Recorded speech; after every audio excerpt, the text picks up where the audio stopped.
조용하게 해도 될까요? 너무 낮은데? 괜찮아. 캐도 끝이 없는 선관위의 복마전, 데이터 조작 등 총체적인 비리가 드러났습니다. 경기도에 이어 충청도 선관위마저 실시간 투표자 수를 임의로 조작하고 수정해온 정황이 검경 합동수사본부에 의해 포착되었습니다.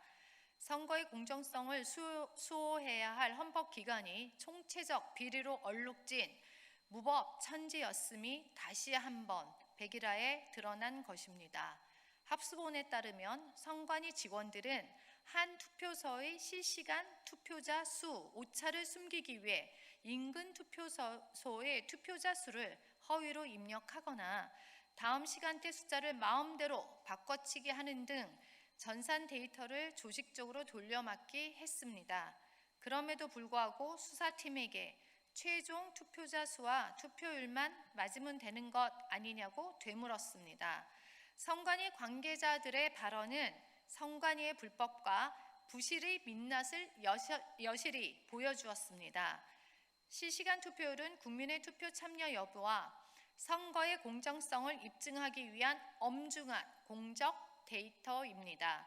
이를 사적으로 입맞추고 조작한 것은 민주주의 근간을 짓밟은 중대한 범죄 행위이자 국민 기만입니다.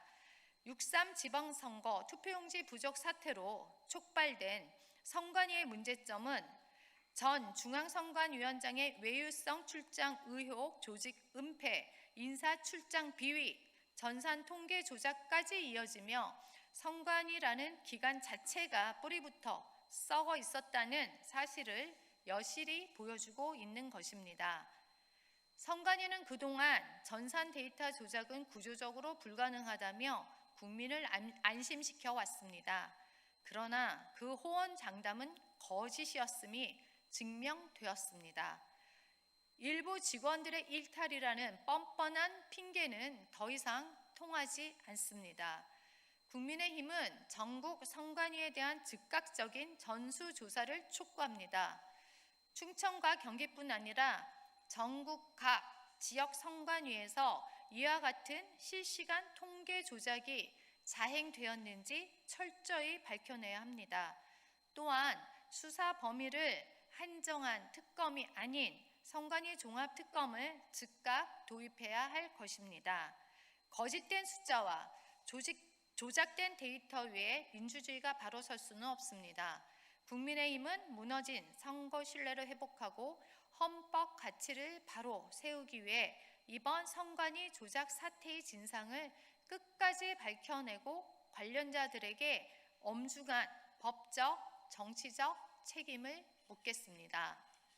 잠깐만 올려야겠다. 너무 낮습니다. 세금엔 폭등 운운, 공급엔 핑계뿐인 대통령마저 꼼수 쓰게 만드는 부동산 폭정을 멈춰야 합니다.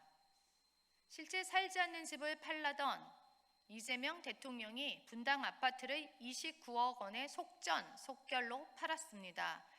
17억 7천만 원의 근저당까지 설정해가며 자기 정부의 대출 규제를 유유히 비껴 나간 것입니다. 최고 권력자마저 제 집 한 채 팔기 위해 편법을 동원해야만 하는 현실, 기형적인 규제의 부작용을 대통령 스스로 증명한 꼴입니다. 자신의 실속을 챙겨놓고 지난 23일 주재한 부동산 국민 대토론회는 허울뿐인 쇼로 끝났습니다. 청년과 실수요자가 간절히 원한 대출 규제 완화는 외면했습니다. 전세 대출마저 집값 상승의 주범으로 몰아 서민의 주거 사다리를 걷어찼습니다. 그러면서 보유세를 3배 올려야 하지만 지금 올리면 폭동 난다 하며 국민에게는 세금 폭탄만 예고했습니다. 정권 출범 후 처음으로 대통령 부정평가 원인 1위에 부동산이 오른 것은 결코 우연이 아닙니다.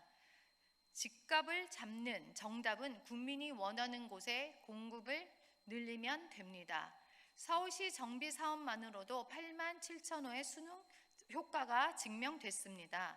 그런데도 이재명 정부는 땅이 없다, 주민이 반대한다는 핑계로 일관합니다.